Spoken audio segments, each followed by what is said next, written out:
গত কিছুদিন আগে মেক্সিকোর সমুদ্র পাড়ে এই লম্বা মাছটিকে দেখা যায়, যার ফলে বিশ্বের অনেক দেশের মানুষই আতঙ্কিত হয়ে পড়ে। এখন আপনার মাথায় প্রশ্ন আসতে পারে, সামান্য এই মাছের কারণে কেন বিশ্বের অর্ধেকের মানুষ আতঙ্কিত?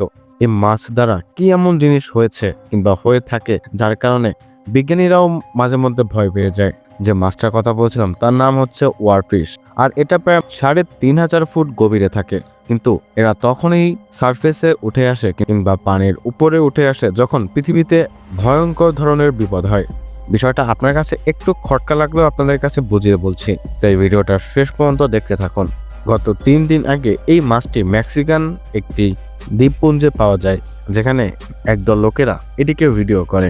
আর এই মাছটির নাম হচ্ছে ওয়ারফিশ। এটির সঙ্গে ভূমিকম্পের সম্পর্ক নিয়ে লোককথা এবং কিছু ঐতিহাসিক ঘটনা রয়েছে।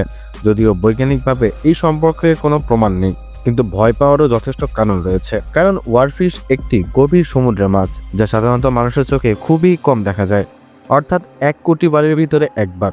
এই মাছটি তার অসাধারণ দৈর্ঘ্য ২০ ফুট কিংবা তার বেশিও হতে পারে। রূপালী রিবন এবং চিকন শরীরের জন্য বেশ পরিচিত।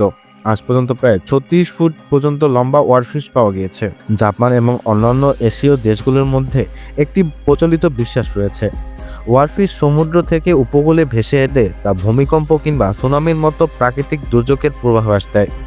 এই বিশ্বাসের পেছনে যুক্তি হলো, গভীর সমুদ্রের মাছগুলো সমুদ্রের তলদেশ পরিবর্তন কিংবা ভূকম্পন অবলম্বন করতে পারে এবং এর ফলে তারা তাদের স্বাভাবিক বাসস্থান ছেড়ে উপকূলে চলে আসে।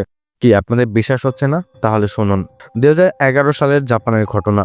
জাপানের উপকূলে বেশ কয়েকটি ওয়ারফিশ ধরা পড়ে এবং তার ১ মাস পরেই ২০১১ সালে শক্তিশালী একটি ভূমিকম্প আঘাত হানে জাপানে, যা জাপানকে প্রায় তছনছ করে যায়। এই ঘটনাটি লোককথাকে আরও শক্তিশালী করে তোলে।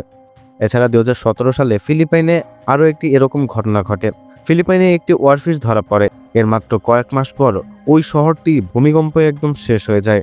এছাড়া ইতিহাসে অনেকবারই ওয়ারফিশ যখন সমুদ্র তল থেকে উপরে উঠে আসে কিংবা উপকূলে উঠে আসে, তখনই তার কিছুদিন পরপরই এরকম ভূমিকম্প কিংবা সুনামির মতো বিষয় দেখা গিয়েছে। বিজ্ঞানীরা এই ধারণাকে সমর্থন করে না, তবে তাদের মতে ওয়ারফিশের উপকূল ভেসে আসার ঘটনা এবং ভূমিকম্পের মধ্যে সরাসরি কোনো সম্পর্ক নেই। ওয়ারফিশ সাধারণত গভীর সমুদ্রে বাস করে এবং তাদের উপকূলে দেখা খুবই বিরল। তাদের উপকূলে ভেসে আসার পেছনে অন্যান্য কারণও থাকতে পারে, যেমন রোগ, শিকারীদের থেকে পালানো কিংবা সমুদ্রের স্রোতের পরিবর্তন ইত্যাদি। তবে যে ঘটনাগুলো ঘটলো সেগুলোর পরিপ্রেক্ষিতে কি ব্যাখ্যা দেওয়া যায়? ভূমিকম্পের আগে সমুদ্রের তলদেশে ছোট ছোট পরিবর্তন হয়, যা ওয়ারফিশের মতো গভীর সমুদ্রের প্রাণীদের আচরণকে প্রভাবিত করতে পারে। ভূমিকম্পের আগে ভূতাত্ত্বিক চাপ এবং কম্পন বৃদ্ধিও পায়, যা ওয়ারফিশের মতো সংবেদনশীল প্রাণীদের আচরণকে প্রভাবিত করে।